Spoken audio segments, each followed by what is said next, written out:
Wis ngopi urung, Pren?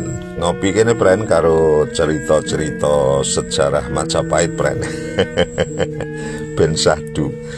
Terus saya ini, Pren, pasca pemberontakan Patih Nambi, kondisi kerajaan Majapahit tetap mengalami gejolak politik dan ketidakstabilan internal, Pren. Is panggah rame, urung iso ayem. Setelah pemberontakan Nambi itu disusul pemberontakan Dharmaputra yang dipimpin oleh Rakuti, Pren.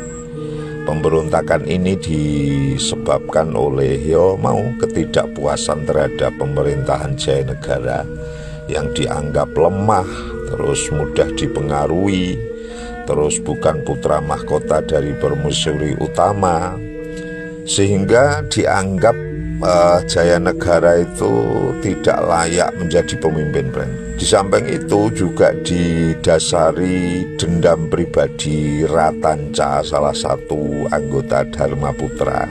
Mergo bojone Ratanca itu pernah digoda karo Jayanegara, mbok digoda, mbok diapakno lho, Pren. Mbok dijiwit bokonge, mbok piye.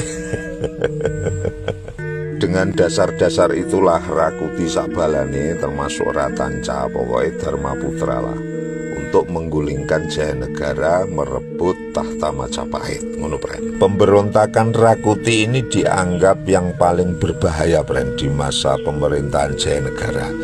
Mergo Rakuti berhasil menguasai ibu kota kerajaan untuk sementara waktu. Ketika Rakuti dan pasukannya itu menyerang istana Gajah Mada yang saat itu menjabat sebagai komandan pasukan khusus Bayangkara, ini berhasil menyelamatkan Jayanegara yang sedang tidur pulas. Penggane turu tok. Kemudian raja dibawa mengungsi secara rahasia ke Bojonegoro kalau tidak salah, untuk menyelamatkan jiwanya. Kemudian Gajah Mada menyusun strategi dan kembali ke Majapahit untuk menggalang dukungan dari para menteri dan prajurit-prajurit yang masih setia dengan Jayanegara. Dengan taktik cerdiknya Gajah Mada sehingga berhasil menumpas pemberontakan Rakuti dan sakbalane, sehingga Jayanegara dapat kembali menduduki takhta di istana Majapahit, Pren. Setelah kembalinya Jayanegara ke Majapahit, Jayanegara mulai sadar, Pren, bahwa di istananya itu ada yang menebar benih permusuhan, manusia berkepala dua. Semua pemberontakan dan kekacauan di kerajaannya itu berakar dari hasutan dan fitnah yang disebabkan oleh mulut busuknya Halayudha.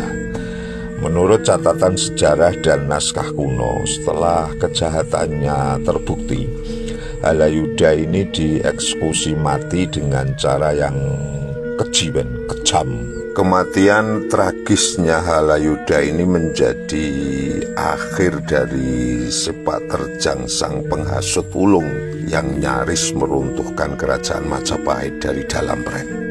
Halayudha mati, terus Rakuti sakbalane mati, tinggal Ratanca yang selamat, Pren.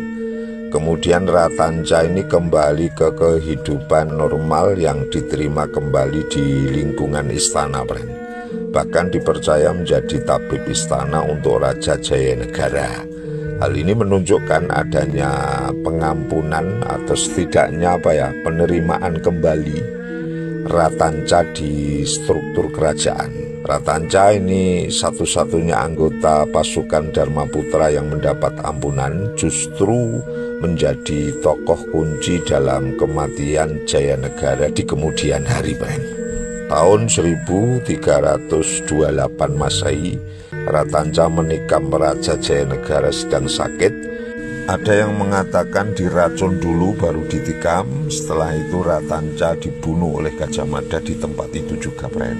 Jayanegara raja kedua Majapahit mati tanpa meninggalkan keturunan, Pren. Siapakah raja berikutnya? Sesuk lho, Pren, wis dalu lho, Pren. Oke, Pren. Ini sekedar edukasi hiburan saja. Mohon maaf kalau tidak sesuai dengan sejarah yang panjenengan pahami. Seruput kopi ini, Pren.